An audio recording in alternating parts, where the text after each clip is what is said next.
En el interior de un denso bosque de pinos fue construido en 1898, este complejo hospitalario de unos 60 edificios y que se distribuye sobre unas 200 hectáreas.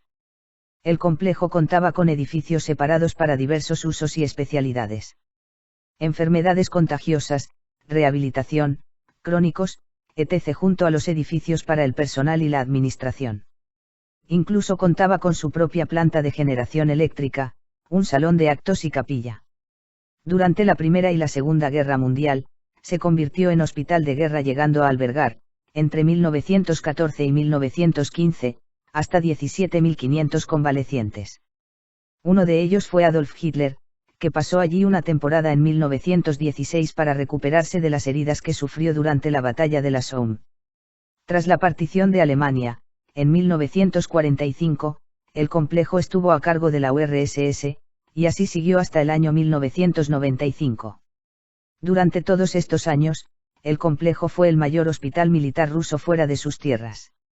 Cuando los rusos se marcharon, solo algunos de los edificios fueron rehabilitados y son usados en nuestros días. Algunos como museos, otros todavía con fines médicos y de rehabilitación. Pero la mayor parte del complejo permanece en total abandono, sin ninguna previsión de uso por el momento. En 1989 la zona fue asolada por los crímenes del psicópata Wolfgang Schmidt, más conocido como el monstruo de Belice. Se sabe que en el hospital cometió alguna violación necrofílica, esto es, abusar sexualmente de una persona cuando ésta ha fallecido. Entre 1989 y 1991 mató a 5 mujeres y un bebé. Un fotógrafo, Michael K. de 38 años, acudía al lugar para fotografiar a sus modelos en la sala de quirófanos.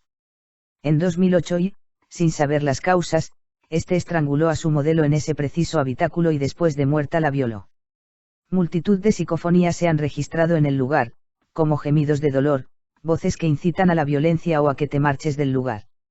Existe una sensación negativa que hace que en muchas dependencias del complejo hospitalario cualquier persona que entre en ella siente un malestar generalizado que hace que tengas que salir rápidamente del lugar, sobre todo en las salas que sirvieron para recluir a los enfermos psiquiátricos y a los gravemente heridos de guerra.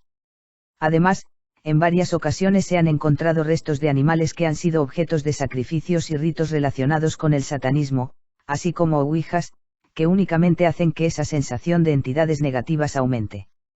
Los fenómenos extraños han sido presenciados incluso por los vigilantes del complejo de Belice, donde las voces y pasos escuchadas por estos han sido recogidas en informes policiales. Tanto vigilantes como investigadores coinciden en que la sala con mayor actividad paranormal es la que dio cabida a los quirófanos, donde según los testigos es el punto donde se recogen supuestos gritos, variaciones bruscas de temperatura y también visiones de misteriosas sombras que no deberían de estar ahí.